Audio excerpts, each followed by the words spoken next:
Hello. I'm going to talk to you about being seen, or ordination as transformation, ordination as changemaking, and how the main thing I've noticed since ordination is that I'm seen a lot more. I'm a lot more visible than I used to be, and the effect that that's had on me and on other people around me. I've spent a lot of my life caring a lot about what people think of me, and as a result of that, I've spent most of my life trying to avoid being seen, hoping no one will notice me. That's been my main kind of strategy for dealing with the worldly winds of praise and blame, fame and infamy. And so I'm going to tell you a bit of my life story through this lens of being seen or avoiding being seen, and then I'll talk a bit about my ordination retreat and what's happened since then. So my parents are Buddhists. I became vegetarian. We all became vegetarian when I was about 4 years old, and when they explained what they were doing and why, in terms that I could understand, I was quite surprised. Why weren't we vegetarian already? Obviously, why would you eat animals? That seems wrong.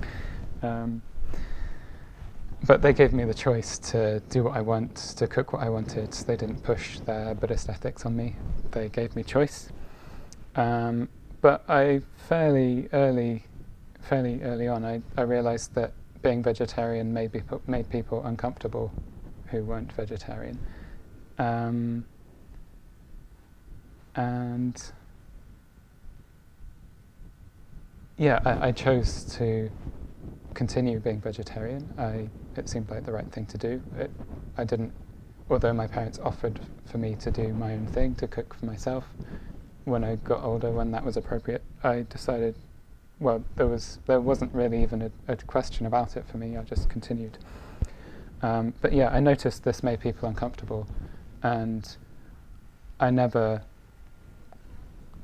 really brought it up. I wasn't vegetarian with these people who were uncomfortable about it. I wasn't judgmental or questioning them about it, but I found that people made all sorts of weird justifications of like, oh, it's right because of this, or being vegetarian is bad because of that, and it was just really weird and uncomfortable. So I tried to avoid bringing it up.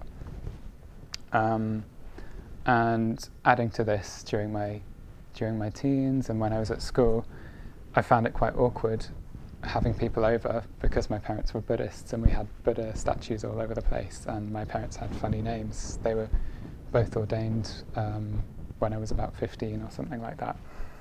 And being a teenager, that was really awkward and embarrassing. And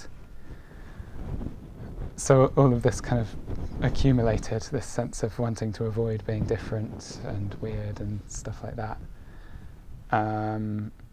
And also during my teens, on my paper round, I got attacked physically a few times because I dressed differently, because I had long hair at the time, things like that, I assume.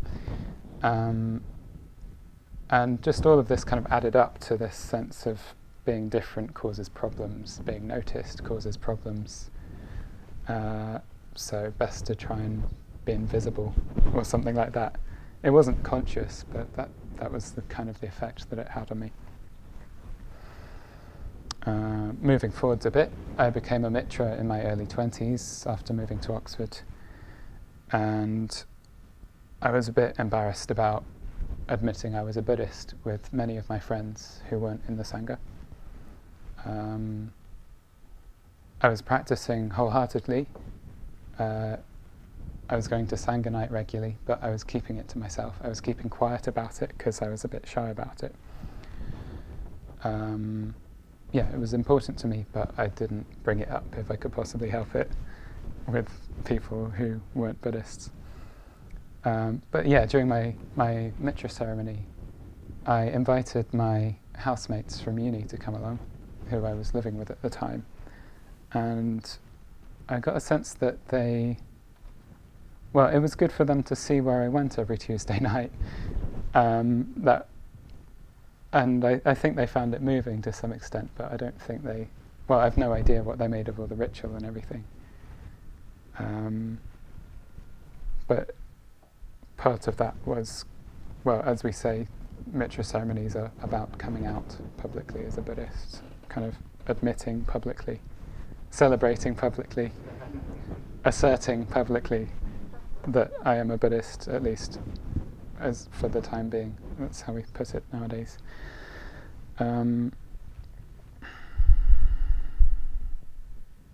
And after moving to Oxford, for many years I did the kind of unglamorous thing of, as Shantikara was mentioning the other day, the unsexy thing. We don't have reception, we don't have a centre in Oxford, but every week for Sangha night, someone has to turn up and get boxes out of the storage and get cushions out and mats out and build a shrine from scratch. So for many, many years in Oxford, I would do that every Tuesday at 5. I would turn up and set up the room, and that was a practice for me of, because it's kind of boring in a way. I don't think I would do it for any other reasons if it weren't for the ideal of building a Sangha, strengthening a Sangha in Oxford, and more widely, of course. And I did it with others, and I did it in service of that ideal. Another observation around this time, I didn't check what time I started. Can you remember? No? Okay.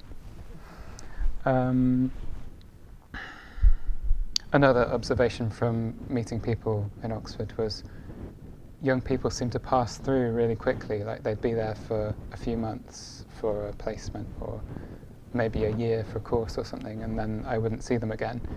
And we'd talk about like, what are you doing now and what are you doing next and stuff.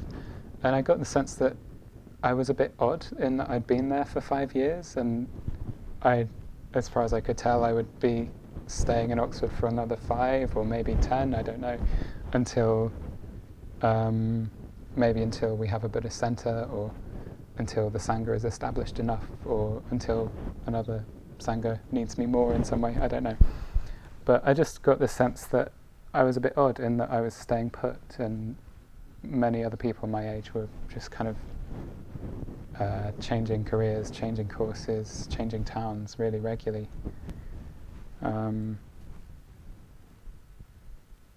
Yeah, and it's a bit odd. I got a sense that I was a bit odd in that respect, but also that it was kind of standing for something, committing to something, building something longer term. And then fast forwarding to last year, I was ordained last year in May at Vilasamuni. We had a 2-week retreat there before, I think, was it 6 weeks in Kushileka? Something like that. 5. So yeah, fast forwarding to the second day of the ordination retreat, and I found myself with my friend who became Kema Bandhu, ordained with us. We were shaving each other's heads, and preparing for ordination. We'd just arrived on our ordination retreat, and shaving our heads, not everyone does it on the ordination retreat, but we'd decided to do it as a kind of symbolic ritual act of kind of echoing the Buddha's going forth. So if you know the Buddha's life story, he's spent his earlier life in a life of luxury, and at some point decided to go forth from that comfort, that luxury, and cut all his hair off and take robes and go on a quest into the unknown, a quest for truth beyond the familiar, beyond the comfortable, letting go of old identities perhaps, and going looking for something bigger, something more. And yeah, shaving our heads was an echo of that perhaps, or has associations with that for us. Not everyone on our retreat shaved their heads, but everyone wore robes, and you might have noticed I'm dressed a bit unusually this evening. And similar to cutting your hair, wearing a robe had a similar kind of symbolic meaning for us, for me at least, personally. So I was quite attracted to the idea of following in a tradition or following in a lineage or being somehow symbolically connected with people living a simpler life or living fully committed to particular values, something like that. But I also found it really uncomfortable, at least to start with. I found it really uncomfortable being in robes, and this is what sparked off this whole talk, really. It was kind of the first time when, in my life, I didn't have an option of pretending not to be a Buddhist when it was convenient.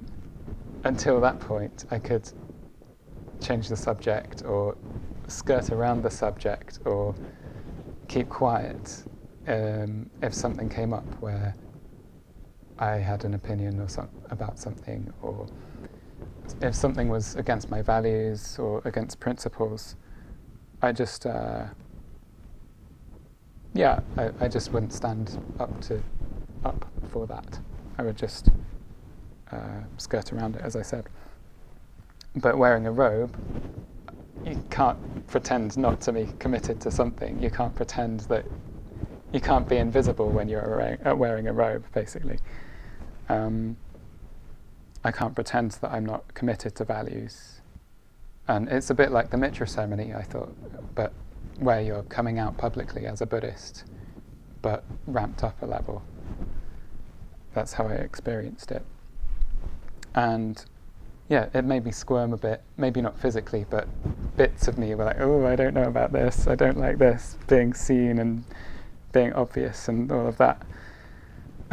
But in the coming days and weeks, I started finding the discomfort kind of, well, I was describing it to myself as a kind of delicious discomfort of kind of savouring,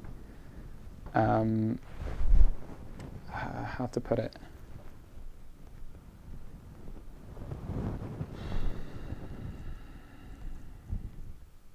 Kind of finding the bits in myself that squirm, that don't want to be seen, that don't want to stand up that don't want to be noble and upright, that just want convenience, that don't want to rock the boat. Finding those bits and meeting them and bringing them on board and integrating them. Like the act of asking for ordination and going for ordination is saying that the Dharma is, the three jewels are the most precious thing. But parts of me weren't in line with that, parts of me weren't following through with that, so I needed to investigate this. And also in the kind of deliciousness, the savouring of it, there was a sense of rebelliousness that I haven't really had in my life. I wasn't really rebellious in my teens, but there's a sense of kind of rebelling against mainstream values or something like that, mainstream views. Like living the Dharma life is, it's not necessarily radical in the usual way, but it can be, even if you're not upfront, even if you're just practicing, it is radical in a quiet way, because it goes against these mainstream values of like consumerism, individualism, hedonism, and it's about having a relationship with an ideal and moving towards it, and all of those things. It's just challenging to many people in mainstream society, I think. And like the idea of having a vision and living your life out in accordance with that vision, and that vision being completely beyond the wildest imaginings of any of us, I guess. That is quite unusual. That is quite going against the stream. So no wonder I feel uncomfortable no wonder it feels a bit rebellious or something like that.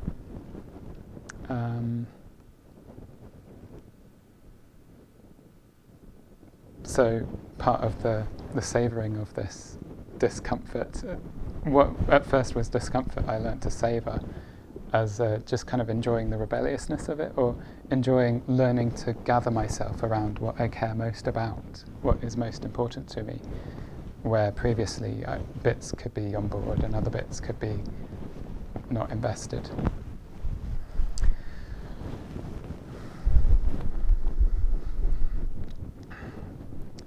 So after the ordination retreat, I came back to Oxford.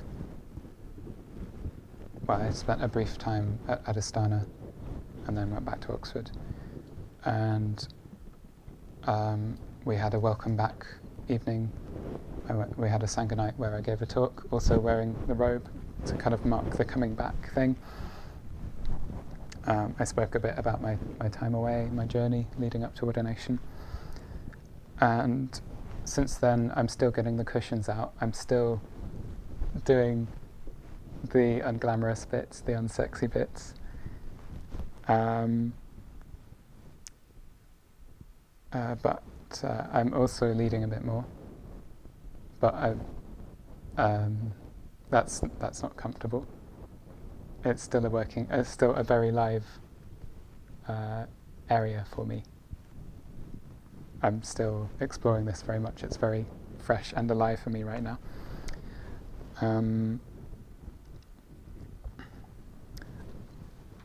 But also thinking about how it's affected other people.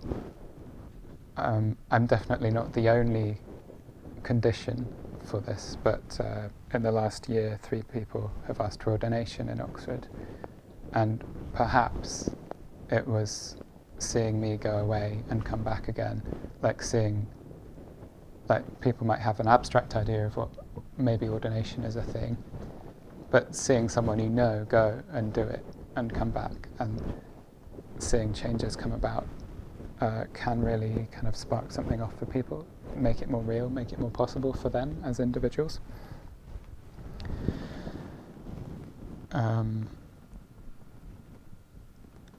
This is where my notes get a bit more scribbly.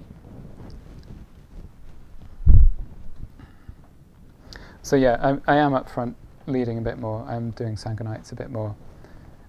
And I'm exploring like this tension between my values and my being myself, and what does it mean to be leading stuff. And it doesn't mean I'm a good public speaker. I'm not a teacher, I'm not an expert, but I am allowing people to see me more. I'm allowing people to see an example of someone who is practicing. I'm sharing the confident bits, and I'm sharing the bits that need more work.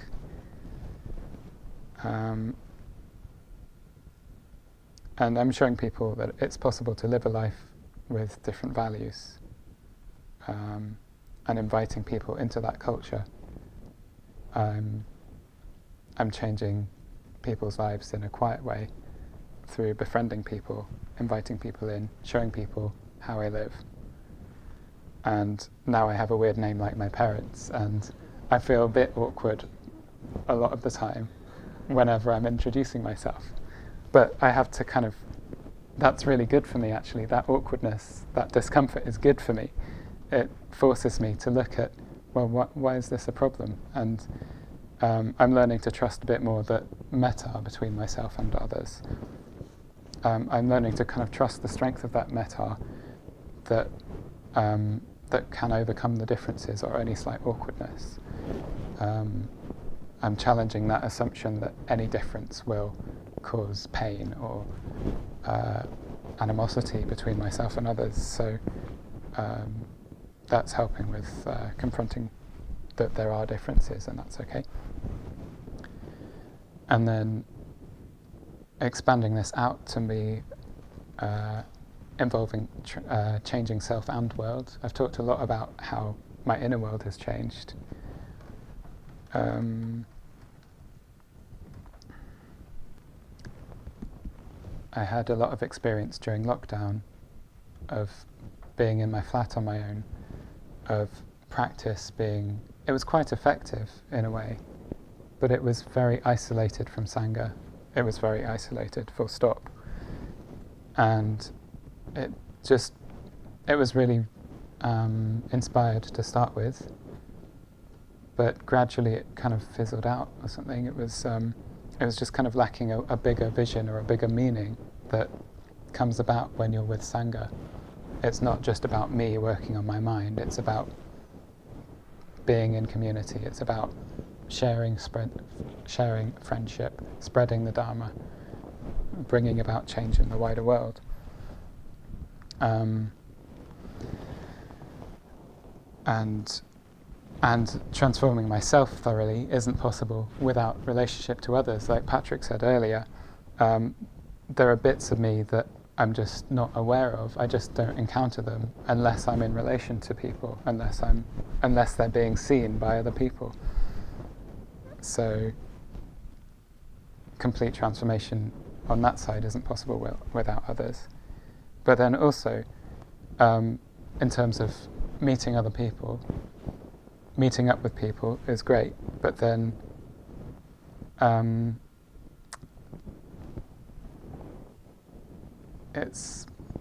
it can just be a nice social thing. Like, you can meet up with well-meaning people, but then if you don't have the edge of something bigger, then it can just be a bit flat or something.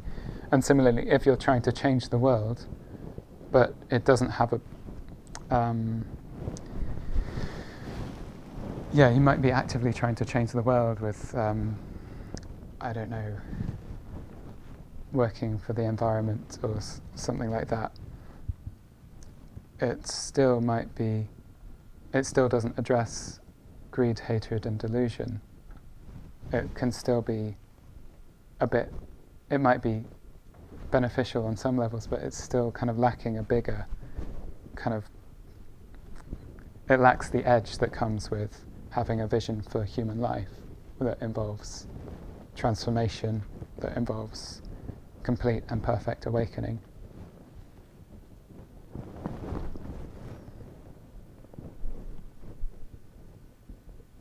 So it's bringing together transformation of self and transformation of world. Neither of them is complete without the other.